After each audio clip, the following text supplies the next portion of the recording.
Raila Odinga is a tragedy to our constitution, is a tragedy to our democracy, is a tragedy to our future. And when he says that they want to retire old politicians, when he himself still worships the octogenarian, what is he telling us? And does he understand that Article 27 contemplates a scenario whereby there is no discrimination on the basis of age?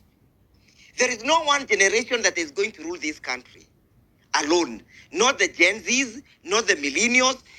We are going to make sure that everybody is involved in the manner in which this country is ran. It's Raila from what we call Ndegwa. It's from what we call Kikuyu privilege. You being hornbill do not help your opposition side. You are misadvising Kalonzo. One day Kalonzo join Ruto, what will you do? You will die. I am telling you for free. Politics is about interest. Kalonzo Musyoka is a good man. We have people like you.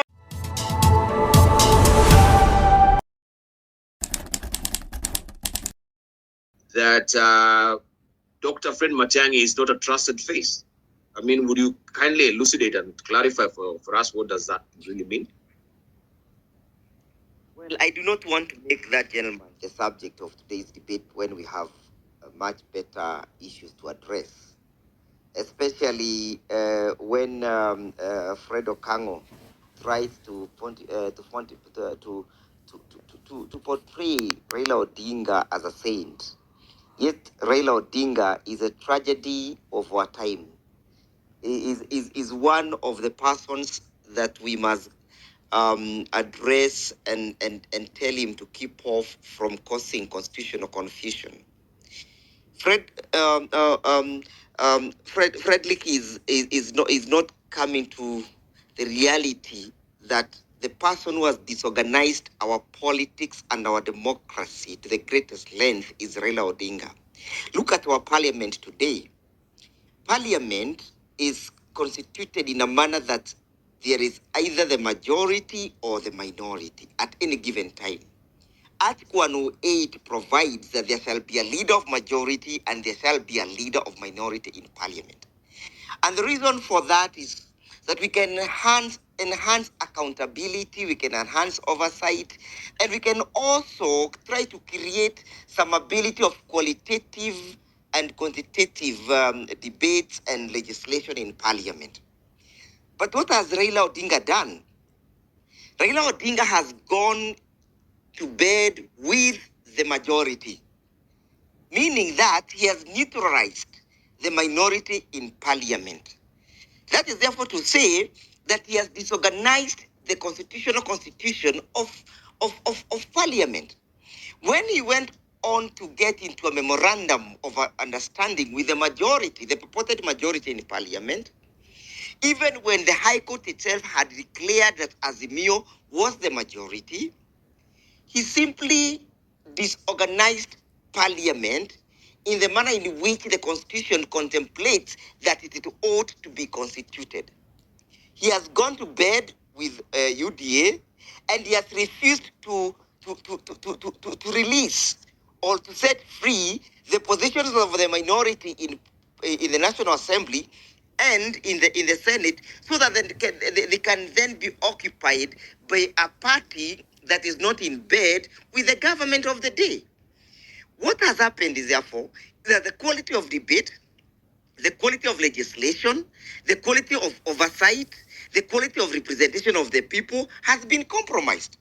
That is why today, even when Kasongo himself is attempting to sell one of the most profitable parastatal in the country, there is no one to speak.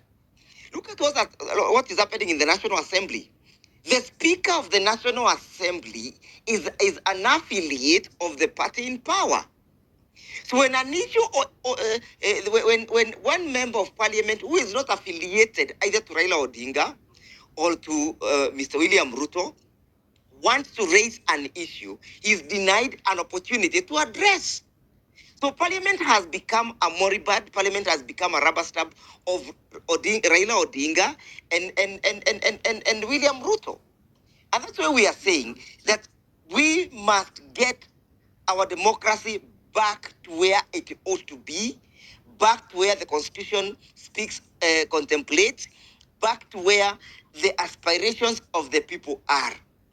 When Okango comes and says that he's going to support Raila Odinga, he's going to do all those manners, I believe what needs to be done is to reclaim back our institutions. And reclaiming back our institutions means that there must be people who are going to call out these people who are creating and causing confusion in our democracy. Raila Odinga is a tragedy to our constitution, is a tragedy to our democracy, is a tragedy to our future. And when he says that they want to retire old politicians, when he himself still worships the octogenarian, what is he telling us? And does he understand? And of course, this was also mentioned by my friend Senator Gay. Does he understand that Article 27 contemplates a scenario whereby there is no discrimination on the basis of age? There is no one generation that is going to rule this country alone. Not the Gen Zs, not the millennials. We are going to make sure that everybody is involved in the manner in which this country is run. We are not going to retire people on the basis of their age. If you retire them on the basis of their age, retire them even from paying the taxes. If you retire them on the basis of their age, retire them even from contributing to the economy. But you cannot say because it is convenient for you, so and so should be retired on the basis of age. That is why today the octogenarian is still relevant, because the Constitution has granted him that leeway of Article 27. Otherwise, if you were to retire people on the basis of age, then the octogenarian should have been in Bodo like yesterday. I read. Just a quick rejoinder. Nega ethnic he suffers from ethnic juvenism, jingoism, and he also suffers from and tribalism. He thinks. How am I oriented to a particular ethnicity when I'm that is why. The issue with Ndegwa is Raila all the time. He suffers from what we call Ndegwa, you being hornbill do not help your opposition side. You are dividing more than uniting. You are the reason why your opposition is and that is why I can tell you today. If you want people like Ndegwa advising Kalonzo, all right, you are losing. You will lose before the rest. Superiority when I'm a member of Wiper. Wiper is a party. You went to Wiper the other day. What are the? Listen to Manzo. You went to Wiper 3 days ago. You have not even learned the constitution of Wiper, and you are here making noise. Don't misadvise Kalonzo. That is the undoing of you. You are misadvising Kalonzo. One day Kalonzo join Ruto, what will you do? You will die. I am telling you for free.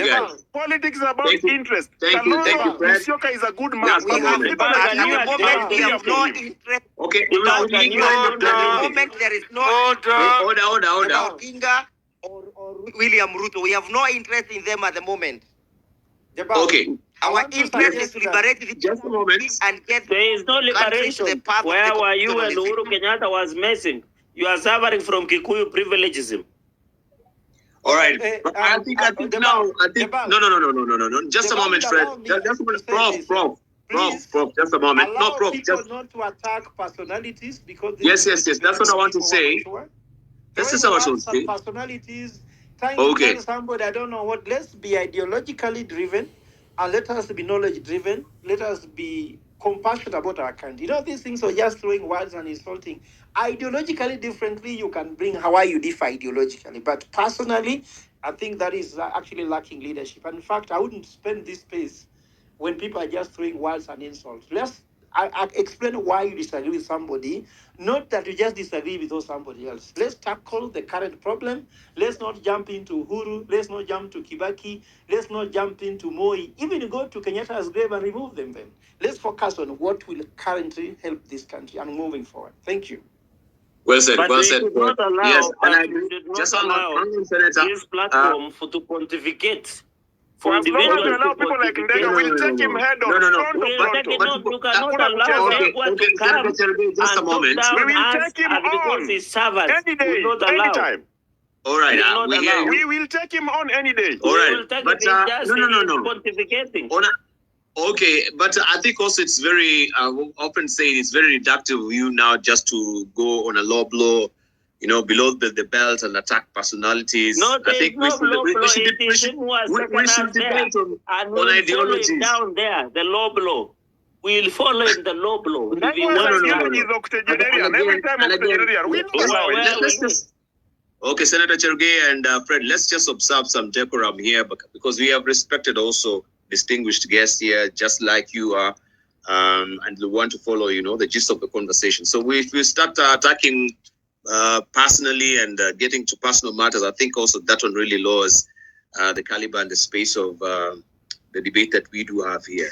So kindly, let's just also adhere to these rules of debate, which are very important.